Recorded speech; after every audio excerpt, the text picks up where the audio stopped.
सूत जी को देख करके सभी की सभी संत खड़े हो गए। सूत जी ने कहा क्षमा करना, दास से कोई अपराध हुआ है क्या? सूत जी आपसे और अपराध नहीं नहीं नहीं, कभी अपराध हो ही नहीं सकता। अपराध नहीं हुआ। मैं आया, मुझे देखकर आप सब लोग खड़े हो गए, क्यों? आप तो बहुत बड़े हो, उम्र में भी बड़े हो, अगर मैं ये सोचूं कि आप मेरा सम्मान, नहीं नहीं नहीं, मैं तो बालक हूं। सूत जी मात्र 16 वर्ष के हैं।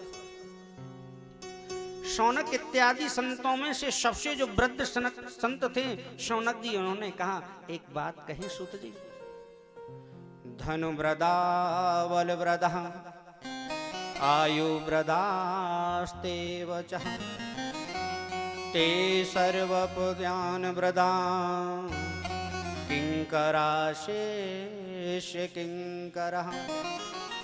हाँ, कोई धन में बड़ा होता है लेकिन वो बड़ा नहीं होता। अरे भैया देखो बड़ा पहलवान है, उसको वो तो ब्रज केसरी है, भारत केसरी है, नहीं नहीं, वो भी बड़ा नहीं हो सकता। बल में बड़ा हो सकता है लेकिन बड़ा नहीं हो सकता। कोई आयु में बड़ा है, 70 वर्ष की आयु है, तो उसको बड़ा तो हम नहीं कह सकते। उम्र 70 वर्ष की है और उसको बच्चे जैसा मन है, तो वो बड़ा नहीं हो सकता। धन व्रदा बल व्रदा आयु व्रदास्ते वचः ते सर्वपु ज्ञान व्रदा किंकरा शेष किंकरा। एक बात कही सूत जी, बड़ा तो वो होता है जो ज्ञानी होता है, जो ज्ञान में बड़ा होता है। अज्ञान तिमिरांधस्य ज्ञानान जनशलाकया, जो अज्ञान का खंडन करके अज्ञान को मिटा दे और ज्ञान रूपी जो रोशनी प्रकट कर देना, वही बड़ा होता है। प्रेम से बोलो ना राधे। एक बात समझ लीजिए, अगर कोई राधे राधे बोलवे में हाथ ना उठाए करे तो बाकों बाके पड़ोसी की सौगंध है। अब बगल में कोई हाथ ना उठावे तो फैसला तुम्हारे हाथ में, जोर से घूसा मारी। हाँ, कोई कहे क्यों मारा, बोले तुमने हाथ नहीं उठाए, हमारी सौगंध चढ़ी हुई थी तुम पर।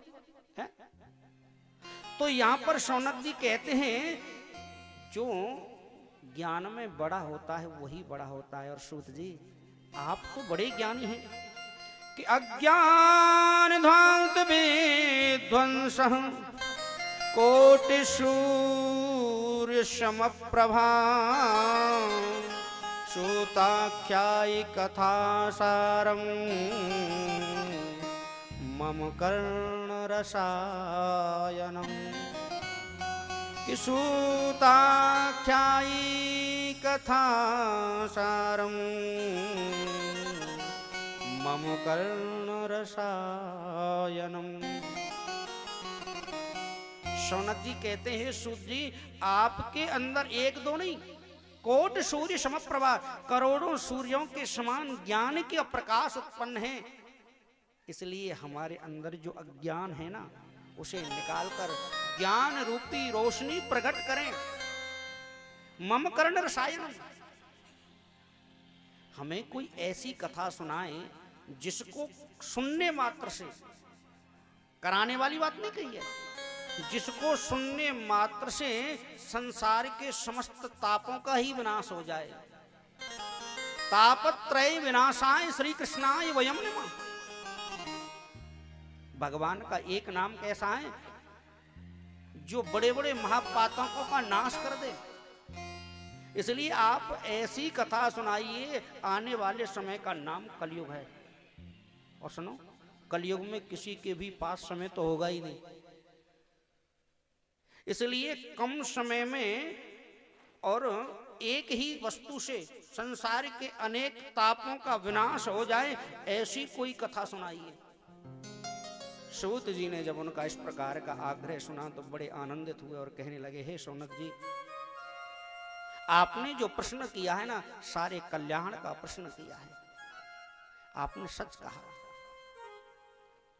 संसार में कल्प वृक्ष और चिंतामणि है, चिंतामणिर्महेलोक सुखम सुरद्धु स्वर्ग संपदाम। सूत जी कहते हैं चिंतामणि संसार की समस्त वस्तुओं को प्राप्त करा सकती है, लेकिन उसी चिंतामणि से कहा जाए कि गोविंद से मिला दो तो ये पॉसिबल नहीं है। कल्प वृक्ष के नीचे बैठने से, कल्पना करने मात्र से संसार की समस्त वस्तुएं, समस्त भोग सामग्री, समस्त ऐश्वर्य सामग्री प्राप्त हो सकती हैं, लेकिन उसी कल्प वृक्ष से कहा जाए हे कल्प वृक्ष हमें गोविंद से मिला दो तो पॉसिबल नहीं। ऐसा तो केवल कर सकता है, तो कौन कर सकता है? बोले केवल भागवत की कथा कर सकती है।